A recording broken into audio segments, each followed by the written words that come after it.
afternoon everyone. I hope so you all will be great. जैसे कि हमने पिछली वीडियो में डिस्कस किया है कि what is the tense and how many kinds are there, तो हमने उसको डिटेल से डिस्कस किया है। आज हम मूव करते हैं टेंसेस की सीरीज की तरफ, जिसमें मैंने सबसे पहले जो टेंस डिस्कस के लिया है वो है past indefinite tense. Let's discuss what is the past simple tense या what is the past indefinite tense. The first most important thing is the definition of the tense. So the definition which I have written, जो definition मैंने लिख ली है वो आपके सामने है कि it is a tense which is used for the action which happened in past and it shows time. एक ऐसा action जो past में हुआ but वो उसका time show कर रहा है, हम उसको कहते हैं past indefinite tense। मतलब जो ये वर्ड मैंने नीचे लिखा है, ज्यादातर बुक्स के अंदर ये वर्ड्स हमारे पास लिखे हुए होते हैं कि any action which started in past and completed in past but shows time. कोई भी ऐसे एक्शन जो पास्ट में शुरू हुए, पास्ट में ही खत्म हुए, बट वो टाइम को शो करें, तो हम उनको पास्ट इंडेफिनिट टेंस या पास्ट सिंपल टेंस कहते हैं। लाइक फॉर एग्जांपल, अगर मैं किसी फेस्टिवल में गया, वो घूमकर मैं वापस आ गया, तो मैं कह सकता हूं कि आई विजिटेड द फेस्टिवल या आई अटेंडेड दैट मीटिंग। या फॉर एग्जांपल मेरी एक क्लास थी, मैं क्लास लेने गया, मैं क्लास लेकर घर पहुंच गया, तो मैं कह सकता हूं कि आई टुक 4 क्लासेस। या मैं कह सकता हूं कि आई टॉट इंग्लिश देयर, क्योंकि एक एक्शन स्टार्ट हुआ और वो एक्शन अपने टाइम से कंप्लीट भी हो गया। बट पास्ट सिंपल टेंस के अंदर एक इस बहुत जो खास बात है, जो एक डिफरेंट बात है, वो ये है कि ये टाइम शो करता है, ये एक स्पेसिफिक टाइम शो करता है। जब हम इनके डिफरेंस को पढ़ेंगे पास्ट परफेक्ट से या प्रेजेंट परफेक्ट से, तो उसमें ये बड़ा इंपॉर्टेंट रोल प्ले करता है, शोज टाइम। मुझे उम्मीद है कि आप डेफिनेशन से बहुत अभी वाकिफ हो चुके होंगे। एक दफा दोबारा रिपीट कर लेते हैं कि पास्ट सिंपल टेंस हम ऐसे सेंटेंसेस को कहते हैं, ऐसे टेंस को कहते हैं जो एक्शन पास्ट में शुरू हुए, पास्ट में ही खत्म हुए, बट वो एक टाइम को शो करें, हम उनको कहते हैं पास्ट इंडेफिनिट टेंस या पास्ट सिंपल टेंस। उसके बाद जो हमारे पास सबसे इंपॉर्टेंट चीज आती है वो है फॉर्मेशन। अब मैंने फॉर्मेशन सिंपल तरीके से इसलिए लिखी है क्योंकि यहाँ पे इसमें कोई भी इतना कोई मसला नहीं है, मतलब डिफरेंट हेल्पिंग वर्ब्स नहीं है या फॉर्म ऑफ वर्ब सिर्फ चेंज हो रही, बाकी कोई इशू नहीं।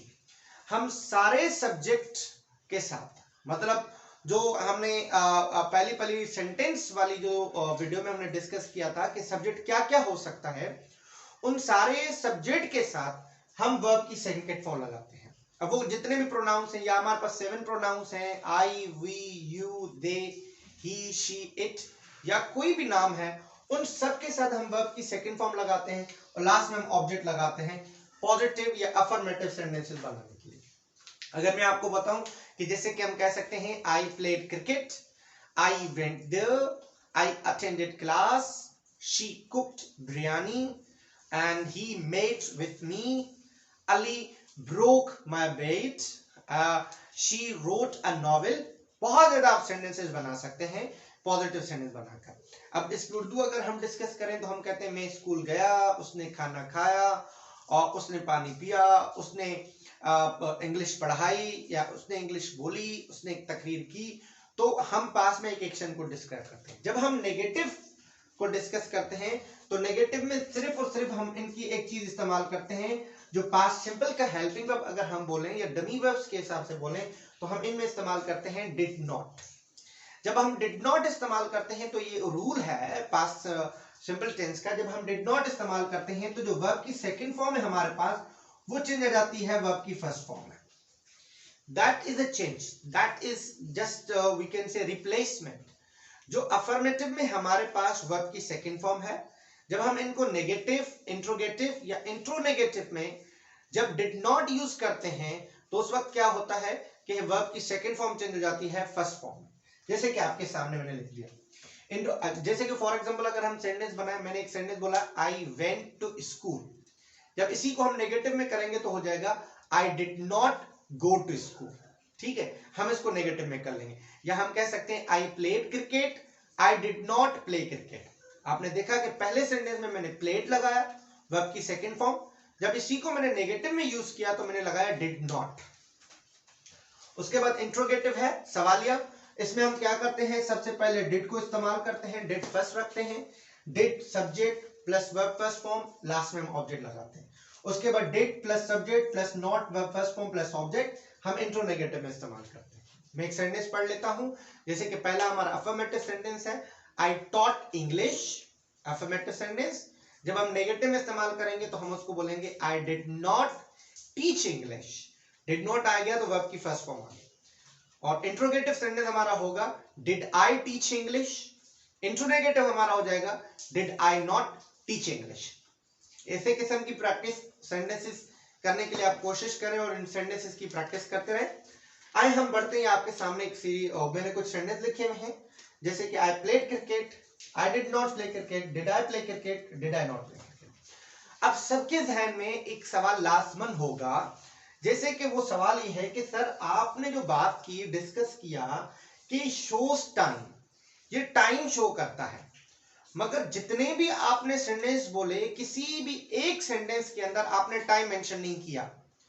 लाइक फॉर एग्जांपल जो 4-5 सेंटेंसेस मैंने डिस्कस किए, किसी भी एक सेंटेंस के अंदर मैंने कोई भी टाइम मेंशन नहीं किया।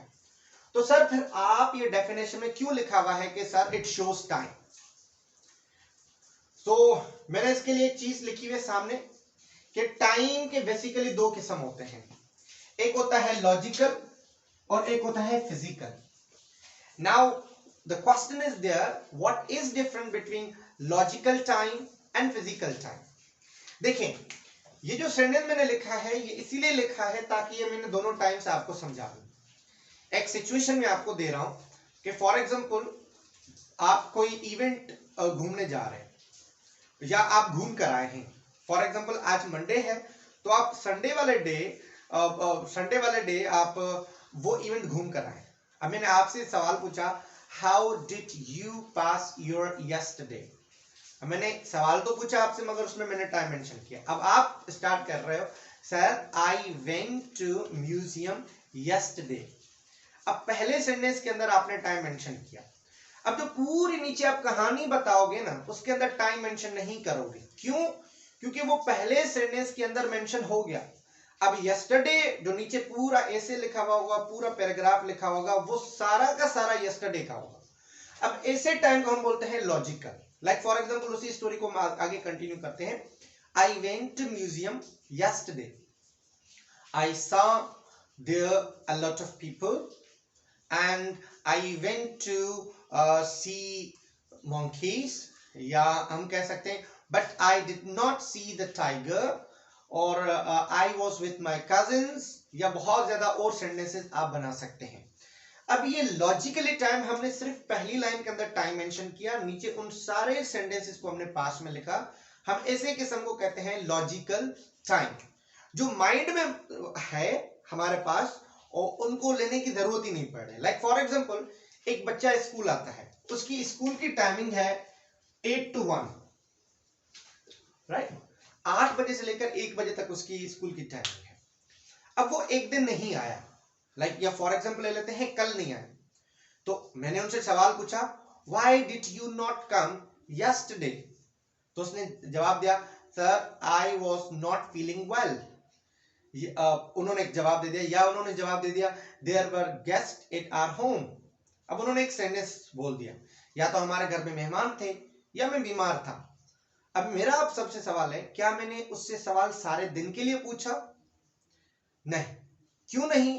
क्योंकि सर वो आपके पास सुबह 8 बजे से लेकर 1 बजे तक आता है, तो मैंने ये टाइम तो नहीं पूछा उनसे कि आप 8 बजे से लेकर 1 बजे तक कहां थे। मैंने उनसे तो सारे दिन का पूछा। अब ये लॉजिकल फिट टाइम है कि हम सिर्फ उस स्पेसिफिक टाइम की बात कर रहे हैं, हम उस स्पेसिफिक ड्यूरेशन, उस स्पेसिफिक वक्त की बात कर रहे हैं। हम इसको कहते हैं लॉजिकल टाइम। ऐसा टाइम जो आपके माइंड में फिक्स हो, लेने की जरूरत ही नहीं पड़े, हम उनको कहते हैं लॉजिकल टाइम। फिजिकल टाइम क्या होते हैं? फिजिकल टाइम ऐसे होते हैं जो हमें लेने की जरूरत होती है, हमारे माइंड में वो नहीं होती, या जिस बंदे से सामने मैं बात करता हूं उसके जहन में वो चीज नहीं है। लाइक फॉर एग्जांपल अगर मैं कह रहा हूं कि आई वेंट देयर यस्टरडे, या I got up at 8 o'clock, अब जो सामने बंदा मुझसे बात कर रहा है, वो उसको नहीं पता कि मैं कितने बजे उठा, मैं उसको बता रहा हूं I got up at 8:30, right, या आई टुक माई ब्रेकफास्ट एट 10 o'clock। अब जब मैं उसको क्लियर चीज कर रहा हूं, उस सामने जिससे मेरी कम्युनिकेशन हो रही है, उसको ये चीज पता ही नहीं है कि मैं कब वक्त की बात कर रहा हूं, हम उसको कहते हैं फिजिकल टाइम। ये दो डिफरेंस है टाइम के अंदर, और मुझे उम्मीद है कि ये दोनों डिफरेंसेस आपको बहुत अच्छे तरीके से समझ में आए होंगे, और ये पास्ट टेंस जो सिंपल हमारा टेंस था वो भी आपको बहुत अच्छे तरीके से समझ में आया होगा।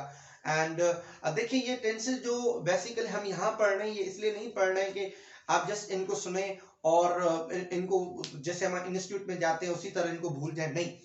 ये अगर मैंने इनको थोड़ी सी आपको अंडरस्टैंडिंग दी है, तो आप इसके ऊपर प्रैक्टिस सेंटेंसेस बनाएं, वो प्रैक्टिस सेंटेंसेस बनाएं जो आप डेली लाइफ के अंदर यूज करते हैं। लाइक आपका उठना है, आपने जो भी कल इवेंट किया है या कहीं अटेंड किया है इवेंट कभी भी, तो उनको कुछ सेंटेंसेस को प्रैक्टिस करें। हम आगे चल के जब हम पार्ट्स ऑफ स्पीच को डिस्कस करेंगे तो उसमें वर्ब जो हमारे पास है, रेगुलर इरेगुलर वर्ब्स, उनके रूल्स को हम डिस्कस करेंगे, तो इंशाल्लाह ये और चीज हेल्प होगी। मगर जब तक हम वहां तक पहुंचते हैं, तब तक आप इन सेंटेंसेस की, इन टेंसेस की प्रैक्टिस करें and make yourself to speak English. तो ये टेंसेस जल्दी स्टार्ट करने का सिर्फ यही वक्त है, क्योंकि हम आगे चल के कुछ लिसनिंग के और स्पीकिंग के सेशन यहाँ रखेंगे जरूर। तो उसके लिए ये आप प्रैक्टिस करते हैं, तो definitely we will be having more session in coming videos. So इस वक्त के लिए इतना ही। आई होप सो कि आपको ये बहुत अच्छे तरीके से समझ में आ गया होगा, और आपको अच्छे तरीके से ये अंडरस्टैंड हो गया होगा। और बस लास्ट में यही गुजारिश है आप सबको, इस वीडियो को देखें और लाइक कमेंट जरूर करें, और अपने दोस्तों से भी शेयर करें। खुदा हाफिज। Thank you very much.